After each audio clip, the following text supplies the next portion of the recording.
Hi everyone and welcome back to LEVA. I am Juliane and I hope you're doing awesome this year.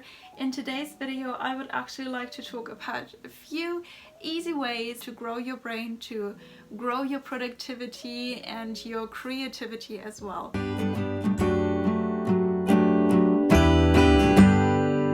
Idea number one is calculating. Now do not break out into sweats and be scared because it is nothing like school. Our second son still takes naps. So when I put him down for naps, and this is what I'm also continuing to do with our baby when he comes out, I calculate when I put them to sleep. I make up any kind of equations, harder ones, easier ones. I multiply, I divide, go grocery shopping, and this is also something that you can do with your child when your child is in school and a little bit older and needs to train to calculate things in their head. Then you just round up the prices of the items that you put into your trolley, and then you add them up.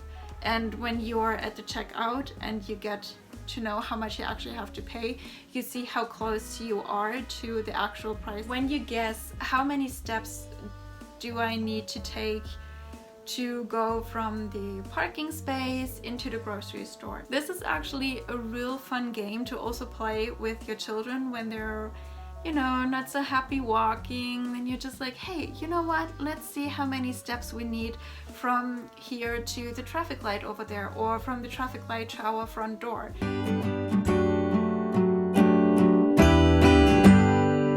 For your brain, it is the best exercise ever. I have actually made a video, I think it was my very first video, on the benefits of reading.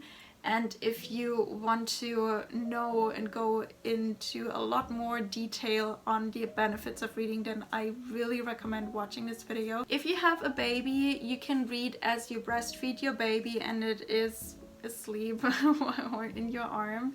And I always used to do that with my children. They would sleep in my arms so much better. So for nap times, for daily naps, I would always hold them in my arm and have a little book and just read while they were napping or while I was breastfeeding them.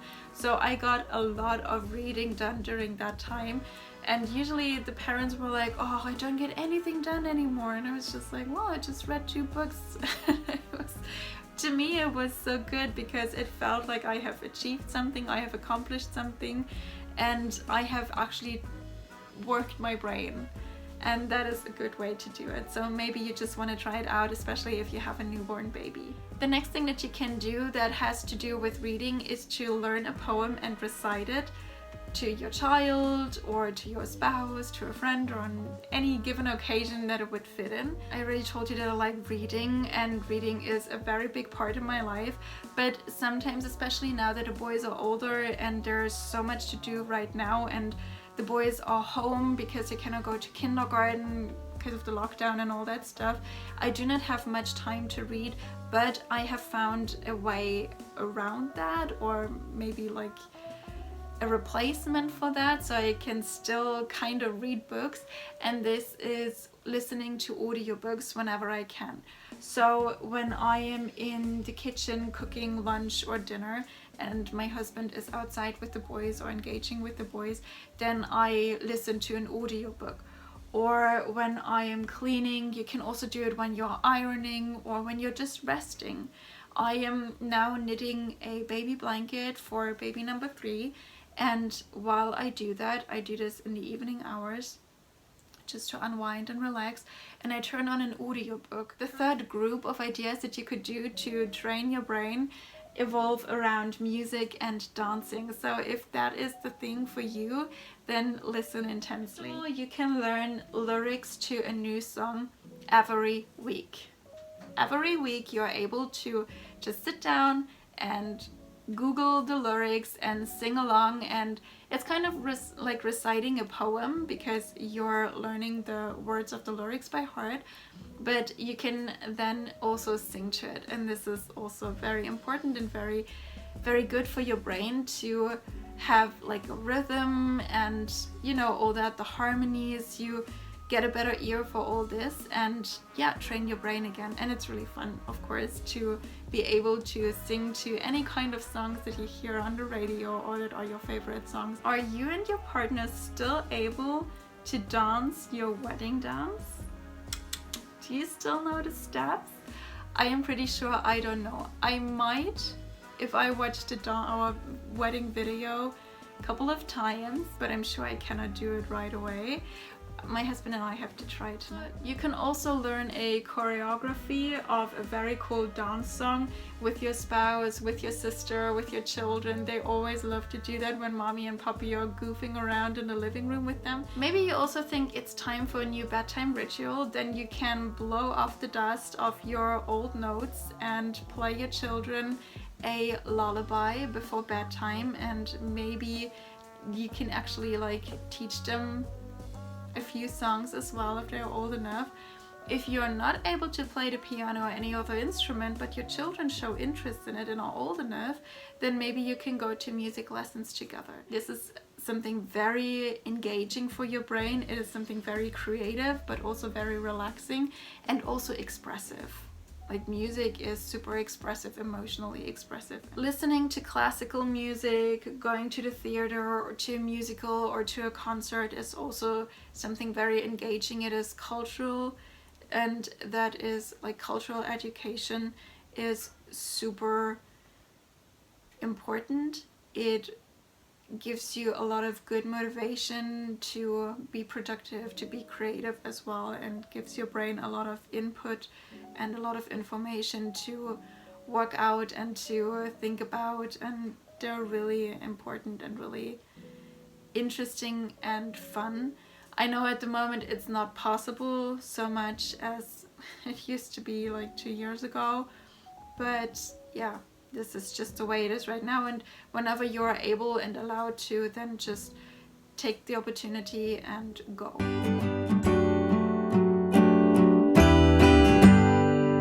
If you're new to meditation, to the exercise of meditation, it is fine to start with 5 to 10 minute meditations, to step back, to distance yourself from a problem emotionally, and to calm down your mind and allow your creativity to flow again, because it is not flowing when you're stressed, when you're under pressure, then you're just blocking yourself.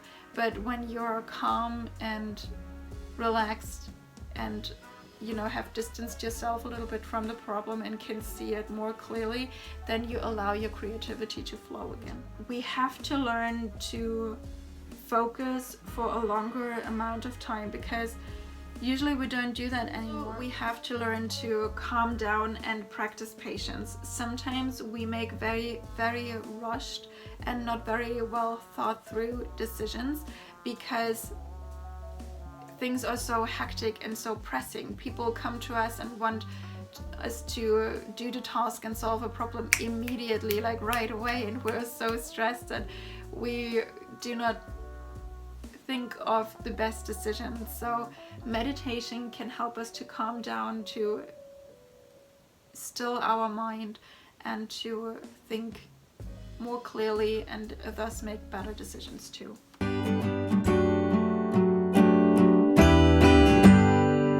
Your children will love you for this group of ideas when you do that with them, because first of all, it gives them quality time. Second of all, it is a lot of fun, and you and your children educate and grow your brain and exercise your brain. We do board games with them already, and it's really nice to just sit with them and teach them to be patient, to wait their turn, and to also teach them about, you know, overcoming that anger when they did not win. What you can also do is play chess instead of watching a movie with your partner.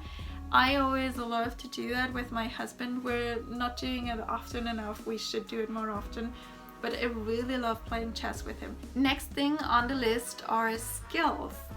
Train your skills and practice new ones. That is really fun, and it is really engaging and really challenging at times. In the earlier centuries, girls and women of a certain class were trained in many skills that would bring out their elegance, their beauty. While it is a shame that girls and women, of course, were not allowed to engage in the same activities and education as the boys and men were allowed to, that is no question. But I must say that these artsy crafts that they had to accomplish were actually really good ones too. And those are some that we should bring back into school a lot more, or into our personal leisure time as well, because they are really engaging, they're really putting you into a meditative state and training your brain too. You step out of your comfort zone, you challenge yourself with practicing skills or deepening your skills or learning new skills, and that is where you grow a lot. Go and check out painting classes. They maybe even have online painting classes nowadays, I don't know. Go get yourself a canvas, some brushes and paint, and start painting and see what comes out of it. Be a teacher to your child. I mean, we are a teacher to our children a lot of the times anyways, teaching them what is right and what is wrong and behavior and all that stuff, and how to cope with their emotions. To actually really teach them a skill is something that is challenging for you, because you have to know how are you going to transport the information in the way that your child understands it. How can you make your child understand what you want and how to do things. It is challenging for your child because they learn something new, but they love to do that anyway. You can also test your orientation skills. My orientation used to be horrible. It's not quite perfect yet, but it was really bad, and it bothered me. So I was like, no, I have to practice my orientation skills a lot more, and I did that. You have to keep that skill up in order to keep it alive in your brain, and you have to exercise it in order to keep it alive. You can take new routes to the playground, or new routes to the grocery store, or back home from the grocery store. Just, you know, broaden the map, your mental map that you have in your head, and know where the streets are and what streets lead where and which streets lead back home. Learn a new language. Then maybe you can reward yourself by going on a vacation into that country. At the moment, of course, it's not so possible, but maybe you can just like have an evening with your family where you get all the cultural aspects of that country of which you're learning the language into your home. You can cook something from that country, you can sing songs from that country, maybe watch a movie from that country, things like that.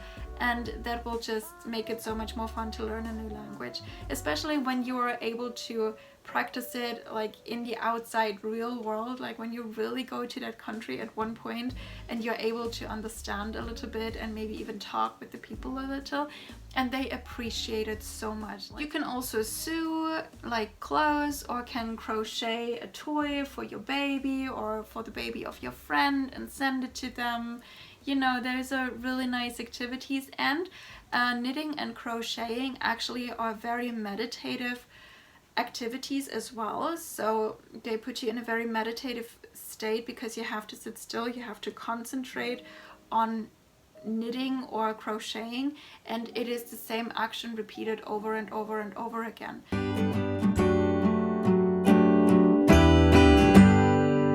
Something that I like to do very much, and my children enjoy very much too, is to tell them a good night story.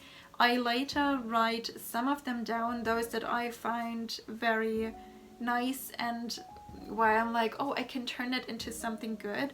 Like, I like to write children's stories or stories in general, and I later write them down, and may it be that it turns out into a really great collection of nice children's stories afterwards, or if it's only for my brain exercise and for the memory to have for later on. Another artsy thing that you can do, and that is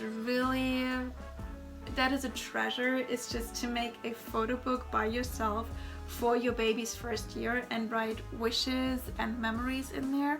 I know that nowadays you can just go on a certain app and, you know, upload the pictures and then they print it into a nice photo book for you. But what I do not like about this idea is that it's not very personal, really, because I am not crafting it myself. I'm not cutting out pictures or painting pictures and, you know, putting them into that photo book, and I don't know, not putting photos in and handwriting things into that book. And I don't know, to me it's more personal if I do it with my very own hands, even though it might not look as fancy and very elegant, but later on my children can look through these books and see how much work and time and effort Mama and Papa put in there. Now, these have been 7 groups of ideas on how to train your brain and grow your brain and exercise your brain in order to stay healthy, mentally healthy, happy, and have a lot of fun. And yeah, in the comments down below you can tell me which ones you've tried out already, or maybe have tried out after you've watched this video, and how much you enjoyed them. I would really love to read through that. And I will see you in the next video. Have so much fun. I hope you enjoyed this video. If you did, please give it a thumbs up. Also subscribe to my channel for more videos, and maybe you want to share this video with some friends or other people that you think might like it. Thank you so much for watching. I see you soon. Bye!